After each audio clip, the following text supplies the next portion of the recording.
चलित वर्ष 2026 मसीह जोड़ा ज्येष्ठ पड़ी समस्त तो जानते तेरे आसतु जाना आज सुंदर वीडियो माध्यम जोड़ा ज्येष्ठ मलमास कहीं कहुच्छी केबेठारू मलमास आरंभ होगा अधिक मास पुरुषोत्तम मास कहीं कहुई आउ यही मास बहुत पुण्यर मास आज वीडियो माध्यम आम जाना। नमस्कार, जय श्री जगन्नाथ। पद्म पुराण रे आमर वर्णना करा जायछि जे भारतर मास गणना हिसाब रे गोटे सौरानय मास रही आउ गोटे चंद्रानय मास रही। संक्रांति रु संक्रांति हेला सौरानय मास गणना होची आउ पूर्णिमा रु पूर्णिमा पर्यंत चंद्रानय मास गणना होची। चंद्रंकर क्षय वृद्धि रही केतेबेले बढ़िबो तो केतेबेले कमिबो चंद्रंकर। तेणु चंद्रानय वर्ष गोटे 355 दिन होची। चंद्रानय मास वर्ष को 355 दिन आउ सौरानय वर्ष केते वर्ष को 365 दिन होची। यह फल रे पूर्णिमा को पूर्णिमा चंद्रानय वर्षटी सृष्टि होइथाय। सही वर्षटी प्रति सौरानय वर्षटू 10 दिन कमी जाई थाए। तेणु करी 3 वर्ष को थरे गोटे चंद्रानय मास बा अधिक मास, मल मास, पुरुषोत्तम मास, जोड़ा मास पड़े। को वर्ष जोड़ा आषाढ़, को वर्ष जोड़ा भाद्रव एमती पड़े, किंतु चलित वर्ष पड़ी जोड़ा ज्येष्ठ। तो यही जोड़ा ज्येष्ठ मास रे आमे कौन करिबा? जोड़ा ज्येष्ठ माने हमर जो मे 17 तारिख रु जून मास 15 तारिख पर्यंत रहुची मल मास। यही मासटी आमे कौन करिबा? जेमती आमे कार्तिक मास, माघ मास, बैशाख मास पालन करूचे सेमिति आमे जदि एही मल मासटी को पालन करिबा तो अत्यंत शुभ होइताय। तो केमिति हमर एही मल मासटी हेची? मल मास हैला जो मासटा हमर अधिक मासटा रही गला, बळी की जो मासटा रहिला समस्तंकर सबु मास मानकर इष्ट देवी देवता रहुचंती, किंतु एही मल मास अधिक मासर इष्ट देवी किए नाहांती। तो मल मास कौन अधिक मास कौन मन दुख कले, मन दुख करी कहले समस्तंकर समस्त इष्ट देवी अछंती, मोर केही नाहांती। तो सेठी कौन कहले जगन्नाथ महाप्रभु हमर जगन्नाथ कौन कले बाहु तांकर टेकिकी दुई हाथ पसारिकी कहले जार ए संसार रे केही नाहांती तार मु अछि, मन दुख कर नाई। अधिक मास को एक कथा कहिले हमर श्री महाप्रभु पुरुषोत्तम क्षेत्र रे महाप्रभु रहउचंती। तो सेथि पई महाप्रभु जगन्नाथ अधिक मास को कहिले इटा हबो पुरुषोत्तम मास। एही पुरुषोत्तम मास रे दान धर्म जप तप ए सब कले बहुत पुण्य फल प्राप्ति होइताय। ता संगरे आमे कोन कोन पालन करिबा आसंतु जानिबा। जेमती आमे कार्तिक माघ मास आउ बैशाख मास रे पालन करूचे सेमती करिबा। जेते आमे सज बाज स्टाइलिस्ट जहा हेताउ, किंतु एई मासटा जदि आमे मे 17 तारिख रु जून मास 15 तारिख पर्यंत जदि आमे पालन करिबा कोटि कोटि पुण्य आमे अर्जन करि परिबा। जानत अजानतरे जदि किछि बा भूल आमे करितिबा से भूल रो मध्ये हमर क्षमा हे जिवो। तेणु करी एही मल मासरे फल दान निहाती आवश्यक।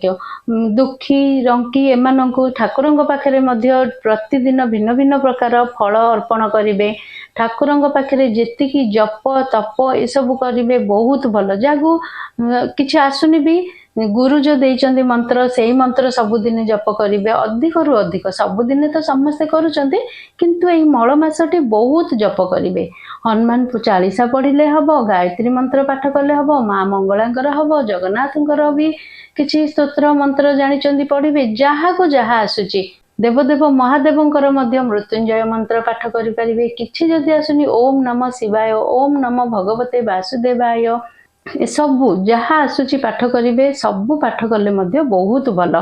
सखाळु जेमती हमर तो एबे खरा दिन शीघ्र हमर सूर्योदय हो जाउचंदी। तेणु करी शीघ्र माने कौन 5:30 होउचंदी, तो आमे 5:30 रु उठिले भी चलिबो। आउ बेसी डेरी कले भल नाही। एई जो मल मासटा 5:30 रु उठी पाइबे जदि बहुत भल, शुभ मध्य हबो। जेमती नित्य कर्म सारिकी ठाकुर पूजा करिवे, ठाकुर घरे बसिकी सबु भागवत गीता ये सब पढ़िबे। आ गोटी हैला इम्पोर्टेंट कथा एटी श्रीमद् भागवत गीतार 5ମ अध्यायर सीटा पाठ करिवे। संस्कृत रे भी लेखा हेची आउ ओडिया रे मध्ये लेखा हेची। आपनको जोटा सुविधा हबो सेटा पाठ करिवे। प्रतिदिन मास सारा पाठ करिवे। जदि किए भी जाउचंदी तीर्थ को बाहर को बुलिबा को वृंदावन मथुरा पुरी ए सब जाई परचंदी बहुत भलो। आ जे न जाई परचंदी एबे तो सहज बहुत खरा होची, तेणु करी घरे बसी मध्ये आमे सब करि परिबा। ठाकुर घरे बसिकी सबु ठाकुर को आम डाकिपर यही जो श्रीमद् भागवत गीता बही पढ़ी आम सबू कहीपर यहाँ पढ़ले बहीटा बहुत पुण्य फल मिल आमको। आमर यही मल मसटी 3 वर्ष थे पड़े ये जो आमर अधिक मास बड़ी बड़ी रोचे ना 3 वर्ष थे कौ थर कौ मास जोड़ा पड़े 3 वर्ष थे ज्येष्ठ केवे पड़ो आषाढ़ केवे पड़ो एमती पड़ो तो यही 3 वर्ष थे आमर जो पुरुषोत्तम मंदिर खोला रोची कल्पवट पाखे जो आमर जगन्नाथ मंदिर भितर सेठी बराह पुरुषोत्तम अच्छा यही मसटा ही खोला रहा सबु बेले जाइकी देखिए सेठी सबु बेले बंद था किंतु ये मसटा खोला रोचंती जाइकी सेठी दर्शन कले बहुत शुभ आ जो माने गहली खरा को डरी जाई पारु नांदी घरे मध्य प्रणाम करि परिबे किंतु ये मसटा खोला रोची बराह पुरुषोत्तम कल्पवट गछ पाखरे सेठी अछंती से मंदिर भितरटे आपण जाइकी देखि परिबे। आउ एही मासरे जदि आमे पुरी मंदिर तो जिबा बहुत भल पुरुषोत्तम मास प्रभु श्री जगन्नाथ पाखक सबु बेले आमे दर्शन करने को भी गले भल किंतु सबु तो जाई पारुनी किंतु एही मल मासरे आमे निहाती भाबे जिबा कथा गोटिए थर मने करिकी प्रतिदिन सखाळु आमर ठाकुर पूजा कला बेले हो कि संध्या बेले हो श्रीमद् भागवत गीतार 5मतम अध्यायटा निश्चय भाबे पढ़िबे।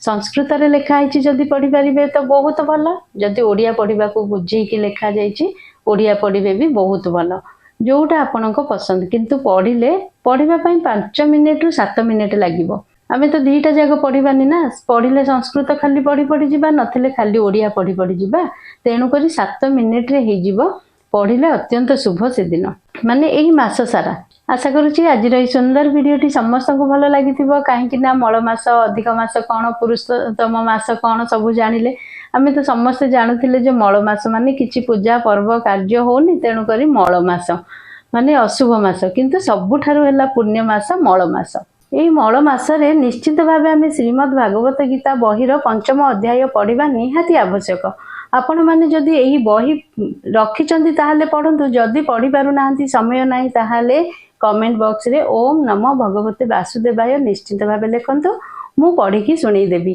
संस्कृत रे जदि शुणा चाहूँगी संस्कृत लिखिबे ओडिया रे जदि शुणा चाहूँगी ताहले ओडिया लिखिबे तो मु निश्चित भाव शुणिबी। आपण मैंने मोबाइल ऑन कले आ श्रीमद् भागवत गीता बहीर 5म अध्याय शुणिबे आ पुण्य फल मध्य प्राप्ति पाइबे कहीं ना कार्तिक मासरे आमे जेमिति कार्तिक महात्म्य पढ़ुचे सेमती यही मल मास जोड़ा ज्येष्ठ आम सेमती श्रीमद् भागवत गीता बहीर 5म अध्याय शुणा ए मासरे आमे जेते राम नाम जप करिबा जेते हनुमान चालीसा पढ़िबा ओम नमः शिवाय महामृत्युंजय मंत्र जहाँ आसुची समय वेस्ट न करिकी सबु समय ठाकुरंक नाम जदि जप करिवे एही मल मास बा पुरुषोत्तम मासरे बहुत पुण्य फल प्राप्ति हबो। जदि वीडियोटी भल लगी कमेंट बॉक्स रे निहाती भावे जय श्री जगन्नाथ निश्चय लिखिबे आउ वीडियो माध्यम रे जणैबे कमेंट बॉक्स रे जे आपनको कोन भल लागिलानी आउ आपण माने कोठु देखुचंती निहाती भावे कमेंट करिवे।